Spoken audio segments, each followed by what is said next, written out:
소말리아 해적들에게 납치됐던 선원 21명이 모두 구출됐습니다. 네, 해적들은 전원 사살되거나 생포됐고 우리 쪽에서는 인질 1명만 부상당하는 기적 같은 작전이었습니다. 김기현 기자입니다.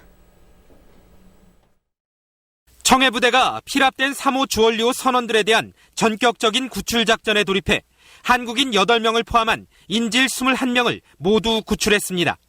지난 15일 인도양에서 소말리아 해적들에게 납치된 지 엿새 만입니다. 선원 21명 전원을 구출하였습니다.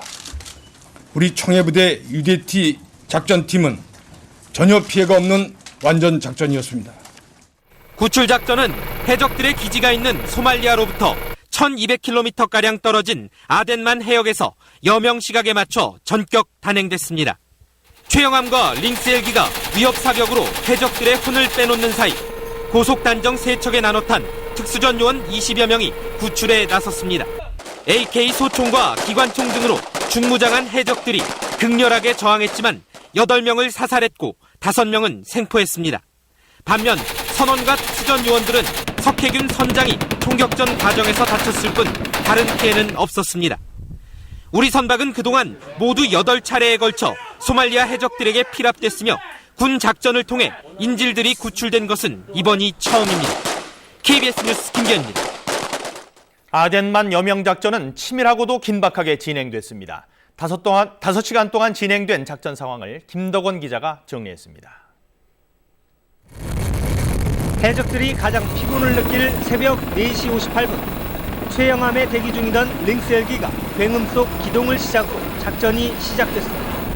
순식간에 상공을 장악한 링스 헬기는 K6 기관총 수백 발을 발사해 해적들의 주의를 분산시켰고 곧바로 선교에 있던 해적 1명을 조준 사살했습니다.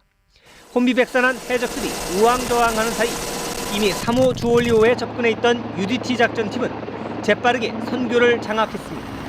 이 과정에서 섬광탄이 터졌고 기관총 등으로 무장한 채 저항하는 해적들은 현장에서 사살됐습니다.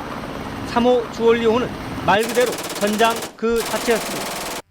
UDT 작전팀은 이어 선교 하단으로 진입해 기관실 등 57개 격실을 차례로 장악해 나갔습니다. 특히 작전 막바지 해적 4명이 AK 소총을 발사하며 끝까지 저항했지만 2명은 사살, 2명은 생포했습니다. 작전 결과 해적 13명 가운데 8명을 사살했고 5명을 생포했습니다. 5시간 동안 6단계로 진행된 긴박했던 아덴만 여명 작전은 여명이 끝나고 해가 떠오르면서 종료됐습니다. KBS 뉴스 김덕원입니다.